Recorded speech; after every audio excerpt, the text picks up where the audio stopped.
अस्सलाम वालेकुम नाज़रीन तवाडी सिराज सिंध आवाज़ न्यूज़ रतो देरो बरसां संगावती तकरार तांगोट बख्तियार कोरकाणी ते हथियारबंदन जो हमलो फायरिंग में मैसूम नींगर समेत 3 ॼणा क़तल थी विया। मक़तूलन में 2 सगा भाइर भी शामिल आहिनि। हथियारबंदन जी फायरिंग में क़तल थी वियलनि में 6 सालनि जो वसीम पुट नसरुल्ला कोरकाणी ऐं 2 सगा भाइर फरीद ऐं मोहब्बत पुट रहमतुल्ला कोरकाणी शामिल आहिनि। रतो देरो पुलिस वाक़े वारे हंधि पहुची लाश खणाए तेलका अस्पताल मुंतक़िल कया, जितां पोस्टमार्टम बैदि लाश वारसन हवाले कया विया आहिनि। इन सिलसिले में SHO रतो देरो मामदीन चांडियो वाक़े बाबति ॿुधायो त वाक़ियो रतो देरो तेलके ऐं सिजावल जूणे जो तेलके जे आख़िरी हद ते पेश आयो आहे।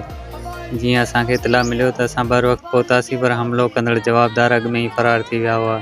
वाक़ियो जखराणी ऐं कोरकाणी बिरादरी विच में संगावती तकरार तां पेश आयो आहे। कुझु वक़्तु अॻु जखराणी बिरादरी जा 3 ॼणा गोली दड़े लॻ क़तल कया विया हुआ। हीउ वाक़ियो हिन जो बदिलो लॻे थो। हुन वधीक चयो त मक़तूलनि जा वारस जीअं जवाबदार जी सुञाणप करे नाला ॾींदा त असां हिननि ख़िलाफ़ कार्रवाई कंदासीं। ॿिए पासे क़तल थियल मक़तूलनि जे सोट नेमतुल्ला कोरकाणी ॿुधायो त मोहम्मद मिठल कोरकाणी ऐं क़यूम जखराणीअ जे विच में कारे जे मामले ते मसइलो हलंदड़ हो। असां इन्हनि जो दुर सां को बि तालुक़ु न आहे, पर लॻे थो हथियारबंद जखराणी हुया। इन्हनि हमलो करे नाक असांजो हिकु मासूम सगीर ॿारड़ीअ समेत 3 ॼणा क़तल करे असां सां नाक ज़ुल्म माइटनि जो उन्हनि सां असांजो खाइण पीअण न आहे, असांजो कावड़े ले न उहे नूरे खान जे हथ में असां वेठो रते तेरी हथ ॻाल्हि करा उन्हनि कोरकाणी जो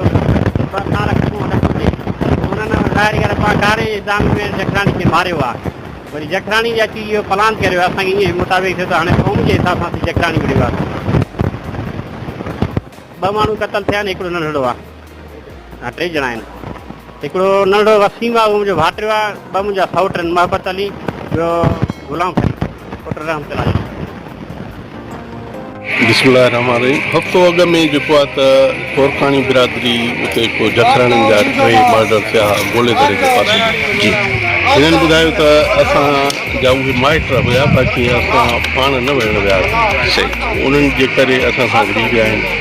वधीक लाश 2 खणी आया आहियूं, बाक़ी हिकिड़ो लाश उते पियल आहे। वधीक मालिक अचनि उन्हनि खां जेको शुरूआती मौक़ो ॾिनो अथनि जी, त असांजो संगावती तकरार ते इहो मसइलो थियो। अच्छा, जीअं बर वक़्तु फायरिंग थी तव्हांखे इतला मिलियो, तव्हां उते पहुता आहियो त अॻिला माण्हू जेके उहे फ़रार थी विया?